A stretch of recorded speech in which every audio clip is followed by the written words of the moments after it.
ഞങ്ങൾ പഠിപ്പിക്കണം. അങ്ങനെ അന്ന് തന്നെ ഇദ്ദേഹം നല്ല തത്വചിന്തകനാണ്, ചെറുപ്പത്തിൽ തന്നെ അല്ലേ?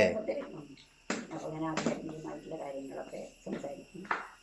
അപ്പോൾ അത് കേട്ടപ്പോൾ അതിലും നല്ല ഒരു താല്പര്യവും ജിജ്ഞാസയും നമുക്ക് ഇവിടെ ചെറിയ തരത്തിലുള്ള ഒരു ഭക്തിയൊക്കെ പ്രാകൃതമായിട്ടുള്ളൊരു ഭക്തിയൊക്കെ ഉണ്ട്. അത് അമ്മയെന്നൊക്കെ കിട്ടിയില്ല. ഏതമ്മ? അതായത് അമ്മയുടെ അമ്മ.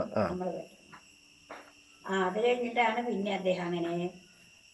അപ്പൊ സാറും അമ്മയും തമ്മിൽ എത്ര വയസ്സിന്റെ വ്യത്യാസമുണ്ട്?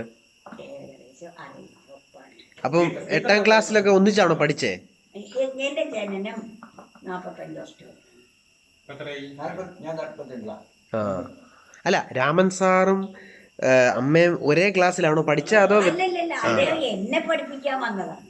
അദ്ദേഹം പല പ്രാവശ്യം ഡബിൾ പ്രൊമോഷനൊക്കെ കിട്ടിയിട്ട് പിന്നെ പ്രീ ഡിഗ്രി, അന്ന് പ്രീ ഡിഗ്രിയാണ്, പ്രീ ഡിഗ്രി കഴിഞ്ഞ് പിന്നെ ഇരിക്കുന്ന സമയത്താണ് 8ാം ക്ലാസ്സിൽ പഠിക്കുന്ന എന്നെ പഠിപ്പിക്കാൻ വന്നത്.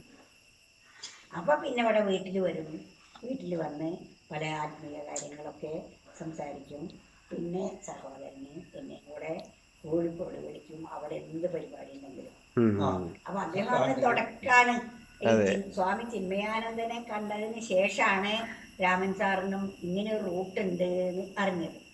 അപ്പൊ സ്വാമിജിയുടെ പ്രഭാഷണങ്ങളിലൊക്കെ ആകർഷനായിക്കൊണ്ടാണ് അദ്ദേഹം അതൊക്കെ വായിച്ചത്. പുസ്തകങ്ങളൊക്കെ വായിക്കും, അത് മുറ്റത്തും എത്തിച്ചു തരും. അത് വായിച്ച് പ്രഭാഷണങ്ങൾ കേൾക്കാൻ ഇവിടുന്ന് വിളിക്കും. അപ്പോൾ